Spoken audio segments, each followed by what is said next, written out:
L'histoire nous raconte beaucoup de choses. Il faut connaître l'histoire.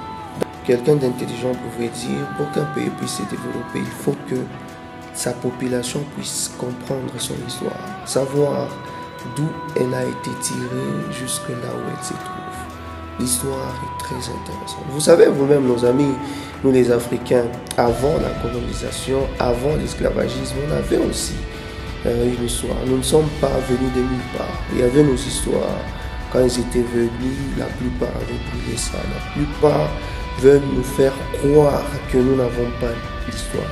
Nous avons l'histoire aussi, les Africains.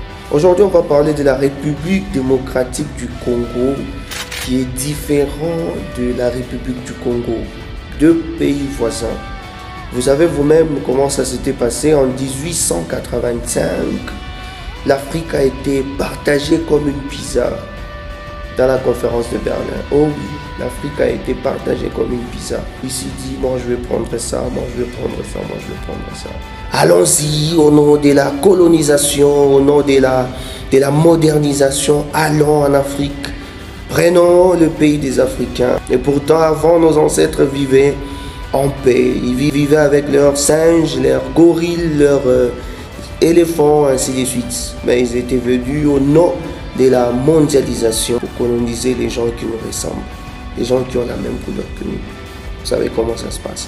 Alors, juste après 1885, la Hollande venait d'être séparée de la Belgique. Donc, la Hollande ainsi que la Belgique, c'était un seul pays. On avait séparé les deux pays. Et le roi Léopold II, en ces temps-là, venait à peine de succéder son père Léopold I. Et comme la Belgique était séparée de la Hollande, la Belgique n'avait presque rien comme argent, comme budget.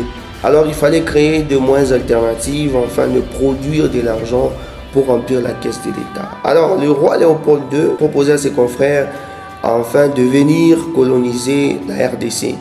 On avait refusé parce que il y avait encore de problèmes d'esclavagisme qui traînaient encore. Il a proposé à ce qu'il puisse créer une ONG qu'il a nommée lui-même Association internationale du Congo. L'objectif de cette ONG, c'était celui d'aller entrer dans la forêt équatoriale pour abolir encore les souches d'esclavagisme. Pour lui, il prétendait dire que l'esclavagisme était encore là. Alors il avait proposé de créer cette ONG afin d'éradiquer l'esclavagisme. On lui avait accordé de créer cette ONG. En créant cette ONG, il a créé aussi une milice. Et cette milice, c'était un groupe de gens que lui-même avait armé. Il avait armé ces gens-là pour commencer à piller la République démocratique du Congo. Il avait envoyé un certain monsieur Henry Morton Stanley. C'est lui qui était venu pour les représenter. Il était venu avec un bout de papier. Et ces bouts de papier là-bas représentaient, ces bouts de papier étaient comme un contrat qu'il fallait que le chef local des tribus qui se trouvaient au Congo qui puisse signer ces bouts de papier pour dire que nous acceptons à ce que la Belgique puisse collaborer avec nous afin d'éradiquer l'esclavagisme qui traîne encore ici. Et pourtant, ce qui était écrit sur ces bouts de papier, ils ne pouvaient pas comprendre ces chefs locaux-là. En moins de quelques jours ou quelques mois, il avait fait signer 500 chefs locaux du Congo.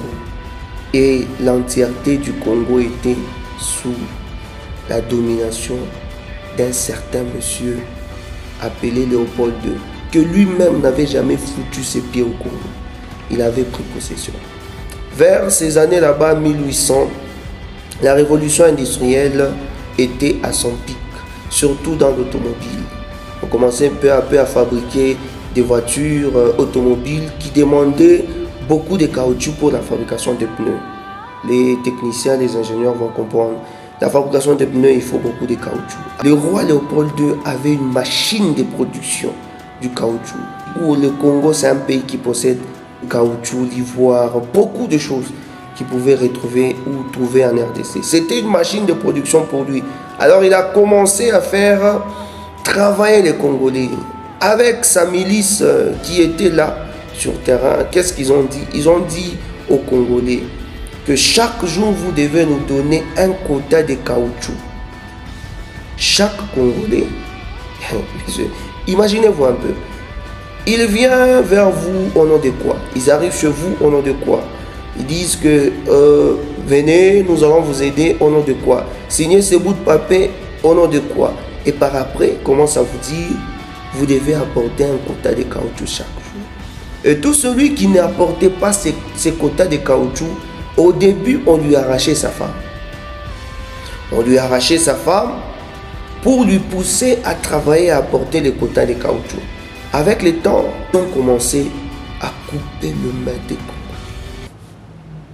Donc, on te dit, tu dois nous apporter, par exemple, 15 kilos de caoutchouc par jour.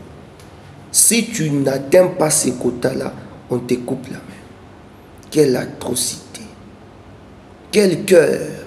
Malheureusement, cette histoire ici, personne n'en parle. Beaucoup de Congolais, ils avaient vu leur maître coupé parce qu'ils ne parvenaient pas à apporter le quota de caoutchouc qu'un certain monsieur roi de Belgique avait exigé. Tout ça à cause de la cupidité, cette soif frénétique de gagner beaucoup plus. Comme on l'a dit, l'homme ne change pas. L'homme ne change pas, il devient de plus en plus dur.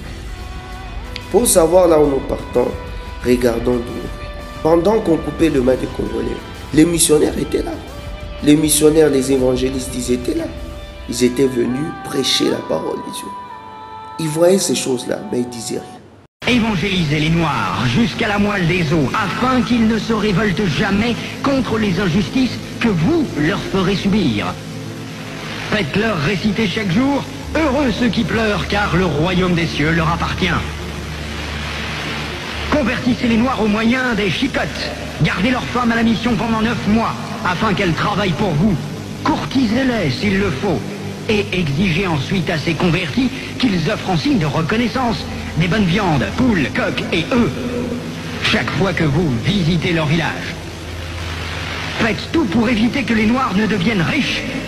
Pour ce faire, chantez-leur chaque jour qu'il est impossible à un homme riche d'entrer dans le royaume des cieux. Et c'est vers les années 1900 jusqu'à la venue d'un certain missionnaire baptiste répondant au nom de George Washington Williams. Quand il était venu au Congo, constater les atrocités que la milice du roi belge perpétrait sur la population congolaise, il avait écrit une lettre ouverte au roi de Belgique.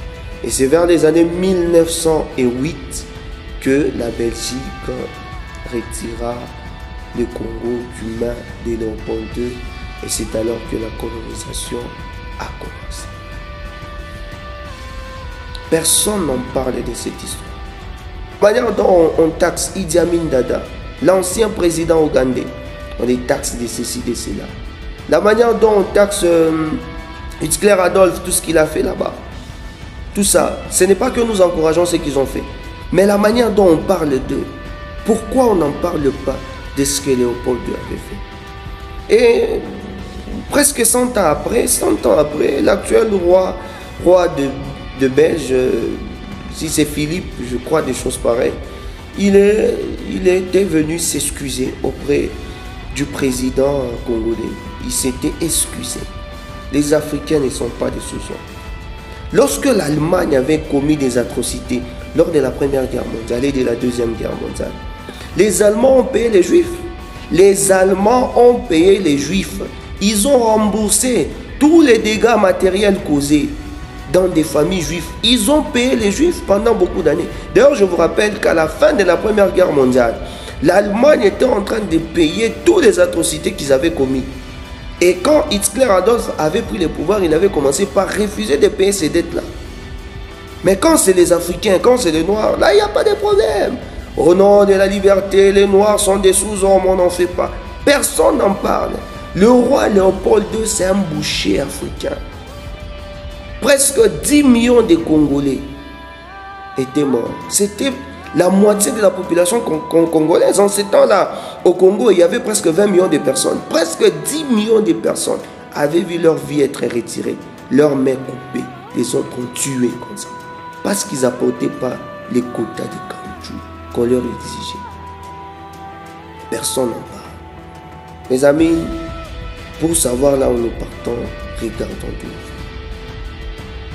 Et le roi de Belge est excusé, je crois, presque 100 ans après, vers les années 2020 ici, auprès du président congolais. Il s'excuse, tout ça.